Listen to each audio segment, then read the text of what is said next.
Cancer Healer Center, a new beginning. సర్వేలో పాల్గొనని వాళ్ళ కోసం మళ్ళీ రీసర్వే. స్థానిక సంస్థల ఎన్నికలకు తాత్కాలిక బ్రేక్. బీసీ రిజర్వేషన్లు తేలాకే ఎన్నికలపై నిర్ణయం. సర్వే తప్పుల తడకాని సర్కారే ఒప్పుకుంది. బీసీలకి 42% ఇచ్చాకే ఎన్నికలకు రెండోసారైనా సవ్యంగా చేయాలన్న కేటీఆర్. ఏపీ బడ్జెట్ రూపకల్పనపై కసరత్తు. మంత్రులు అధికారులతో చంద్రబాబు రివ్యూ. ప్రాధాన్యత రంగాలకి లోటు రాకుండా జాగ్రత్తలు. తెలంగాణ సచివాలయంలో ఊడిపడ్డ పెచ్చులు. రామగుండం నేత వాహనం ధ్వంసం. ఎవరూ లేకపోవడంతో తప్పిన ప్రమాదం. టీడీపీ నేతలు గ్రామాల్లోకి వెళ్లే పరిస్థితి లేదు. రాష్ట్రంలో స్కామ్లు తప్ప ఏవీ జరగడం లేదు. తప్పు చేసిన వారిని వదిలేది లేదన్న జగన్. బీసీల రిజర్వేషన్లు పెంచాలి. 18న కలెక్టరేట్ల దగ్గర ఆందోళన. అసెంబ్లీలో బిల్లు పెట్టాలన్న ఆర్ కృష్ణయ్య. బర్డ్ ఫ్లూపై ఆందోళన అవసరం లేదు. ఉష్ణోగ్రతలు పెరిగితే తగ్గిపోతుంది. నివారణకు చర్యలు తీసుకున్నామన్న అచ్చెన్నాయుడు.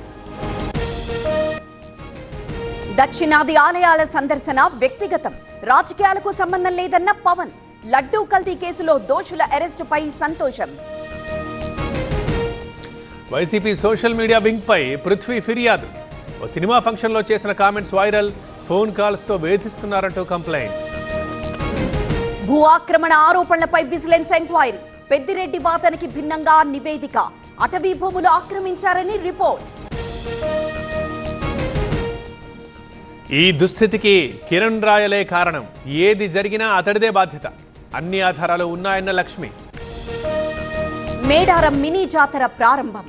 వేలాదిగా తరలివచ్చిన భక్తులు. ట్రాఫిక్ సమస్య రాకుండా భారీ బందోబస్తు. పాస్ పుస్తకంలో పేరు మార్పు కోసం లంచం. ₹1,00,000 తీసుకున్న దుబ్బాక ఆర్ఐ. రెడ్ హ్యాండెడ్గా పట్టుకున్న ఏసీబీ అధికారులు. 6 నెలల్లో ప్రభుత్వం కూలిపోవడం ఖాయం. మళ్లీ బీఆర్ఎస్ అధికారంలోకి వస్తుంది. వలసలు పెరిగాయన్న ఎర్రబెల్లి.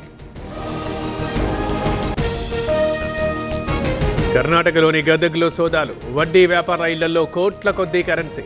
అధిక వడ్డీతో ప్రజల్ని వేధిస్తున్న వ్యాపారులు. కొట్టాయం నర్సింగ్ కాలేజ్లో ర్యాగింగ్. 3 నెలలుగా నరకం చూపిస్తున్న సీనియర్లు. 5గురి అరెస్ట్. కాలేజ్ నుంచి సస్పెన్షన్.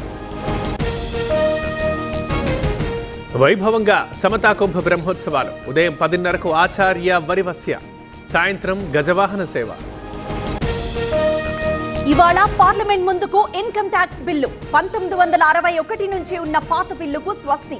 ఏప్రిల్ 1 నుంచి కొత్త బిల్లు అమలు.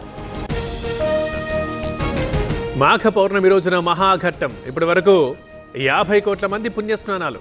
మహా ట్రాఫిక్ ని కూడా లెక్క చేయని భక్త కోటి. ప్రజల్ని పరాన్న జీవులుగా మార్చుతున్నారు. పని చేయకుండానే తిండి డబ్బు దొరుకుతోంది. ఉచితాలపై సుప్రీంకోర్టు ఘాటు వ్యాఖ్యలు. రాహుల్ గాంధీకి లక్నో కోర్టు సమన్లు. ఆర్మీపై అనుచిత వ్యాఖ్యలు చేశారంటూ ఆరోపణ. మార్చి 24న స్వయంగా హాజరు కావాలంటూ ఆదేశం. అమెరికా చేరుకున్న ప్రధాని మోదీ ఇవాళ ట్రంప్తో కీలక సమావేశం. అక్రమ వలసలు, H1B వీసాలపై చర్చ.